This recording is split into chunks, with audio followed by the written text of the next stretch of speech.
बहुत बहुत धन्यवाद। एक थे मानवर जयप्रकाश यादव जी हाजीपुर से। मैं अब अगला वक्ता के रूप में मानवर अरुण गुप्ता जी हैं, प्रदेश अध्यक्ष हैं, उनको बुलाता हूँ और उनसे अनुरोध करता हूँ कि 7 से 8 मिनट में अपने बात को रखेंगे। अरुण कुमार गुप्ता जी।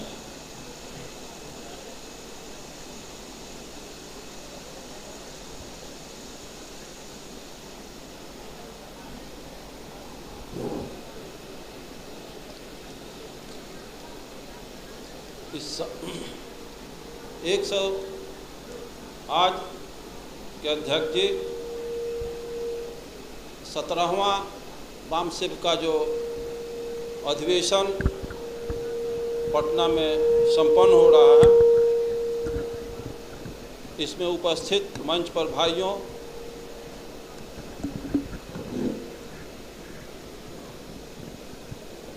माताएं, बहनें, अभी तक जो व्यवस्था को हम मानते आ रहे हैं, उस व्यवस्था का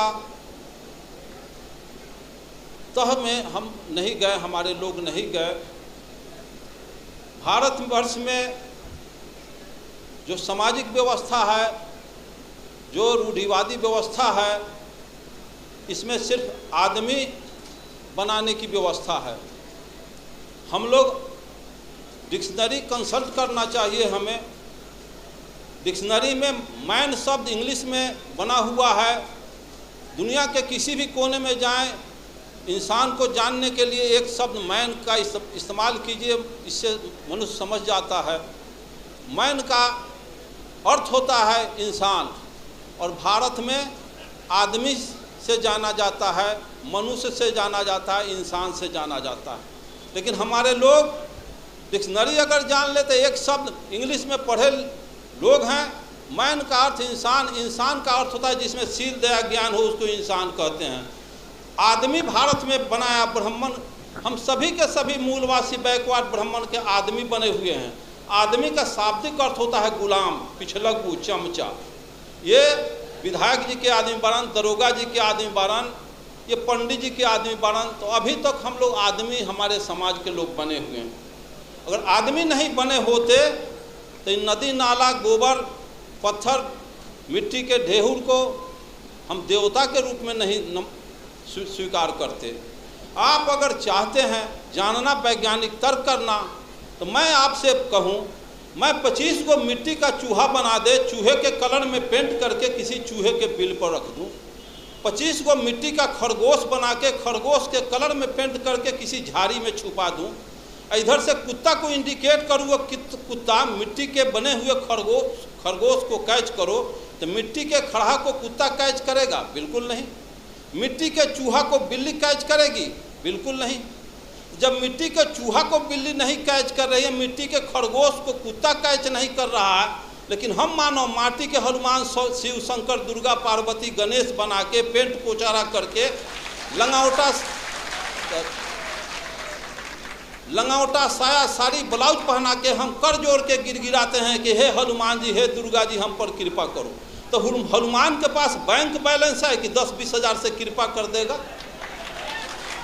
वो माटी के दुर्गा के पास लैंड प्रॉपर्टी है कि पटना में 2-4 कट्ठा रजिस्ट्री जमीन का कर देगा? इसका मतलब हम मानव असल नकल के पहचान करने में कुत्ता बिलाई से भी बदतर हैं। साथियों, आप अच्छी तरह से जानते हैं व्यवहार में, लेकिन ज्ञान के अभाव में हम रियलिटी पर नहीं पहुंच पाते हैं।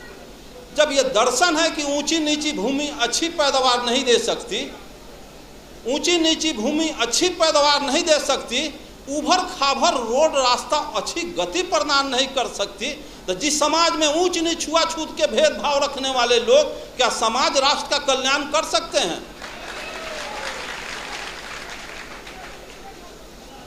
ब्राह्मणवाद का सबसे बड़ा हथियार शराब और वरदान।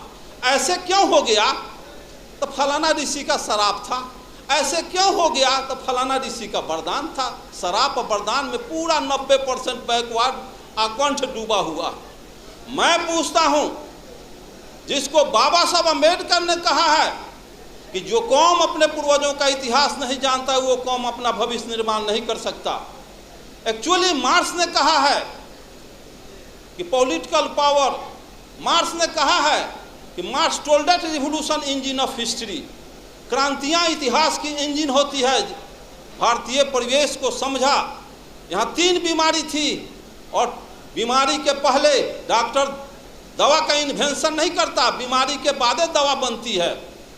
भारत में 3 बीमारी है जिसका नब्ज पहचानने का काम ज्योतिबा फुले, पेरियार रामास्वामी नायकर, बाबा साहब अम्बेडकर और जगदेव प्रसाद ने किया। और जर्मनी में, इंग्लैंड, फ्रांस, रूस, चीन में 2 बीमारी थी। और पूंजीवादी और सामंती व्यवस्था, यहाँ जातीय व्यवस्था भी, ब्राह्मणवादी व्यवस्था भी है। इसलिए यहाँ का मार्क्सवाद, बाबा साहब अम्बेडकर, लेनिन, जगदेव प्रसाद। तो मैं पूछता हूँ कि जब ऊंची नीची भूमि अच्छी पैदावार नहीं दे सकती, उसी तरह से इतिहास जानो। 712 ईस्वी में अरब के ब्राह्मणवाद का यही तकाजा है, यही बहुत बड़ा कि शिव के त्रिशूल से बचबा, विष्णु के चक्र से बचबा, इंद्र के वज्र से बचबा, जम के दंड से बचबा, लेकिन पंडित जी के शराब से न बचबा। चंद्रलोक पर भी चले जाओगे, धह लकड़ी लेखन जड़ जाओगे। तो 712 इतिहास देखो, 712 ईस्वी में अरब के मोहम्मद बिन कासिम 6000 पलटन लेके सिंध के दाही राजा पर हमला बोल दिया। दाही राजा की 60,000 पलटन धूल चाट के हार गई। 1026 में मोहम्मद गजनी 30,000 फौज लेके पंजाब, राजस्थान होता हुआ गुजरात पहुंचा। वहाँ ब्रह्मवाद के प्रबल दूत सोमनाथ के मंदिर को ध्वस्त कर दिया। 3 लाख क्षत्रिय सेना हार गए। हिस्ट्री में पढ़ा था, सभी देवी देवता सोने चांदी के थे। 80 को खच्चर, गधा, हाथी पर गजनी, सभी शिव शंकर, दुर्गा, पार्वती को सोने चांदी को ढाह के मार मुगदर के कचूमर निकाल के ले गया अफगान। फिर पानी 1193 में गोरी के 12,000 फौज के सामने पृथ्वीराज चौहान के 80,000 फौज धूल चाट के हार गई। सभी मंदिरों को ढाह दिया, देवी देवता कबाड़ के ले गया। फिर पानीपत की पहली लड़ाई 1526 में त्राइन के युद्ध में बाबर के 12,000 फौज के सामने राणा संगा की 60,000 फौज धूल चाट के हार गई। तो एक तरफ कहते हो कि शिव के त्रिशूल, विष्णु के चक्र, इंद्र के वज्र, जम के दंड से बचोगे, पंडित के शराब से न बचोगे। तो 712 में हार गए, 1026 में हार गए, 1193 में हार गए, 1526 में हार गए। देश गुलाम हो गया, देवी देवता लूट गई, बहु बेटी लूट गई, मार के गजरा मुल्ली की तरह काट दिया गजनी। और किसी को सरापना नहीं था कि गजनी गोरी को अंग्रेज को शराब देता तो बॉर्डर के वहीं पर लकड़ी लेखन धो जड़ जाता। तो ये शराब किसके लिए? ये तो कोयरी कुम्हार का अनुकलवार तो यहाँ मुल्हर पर फंसौले बारी, गुह गोबर खिया के, अब पेशाब पिला के, यही हमारा दही चूड़ा खिलाएगा, यही दान दक्षिणा देगा, चलो उससे तक शराब। मैं पूछता हूँ कि इस रास्ते से बिजली की तार गई है, इसमें करंट प्रवाहित हो तो उसको तार को छुएगा आज तो करंट आज मारेगा कि 6 महीना के बाद मारेगा? तो जब सोमनाथ के मंदिर में सोने चांदी के देवी देवता गजनी के बाल नहीं टेढ़ कर सका तो गिट्टी छड़ सीमेंट का हनुमान मेरा पैना बिगाड़ क्या देगा?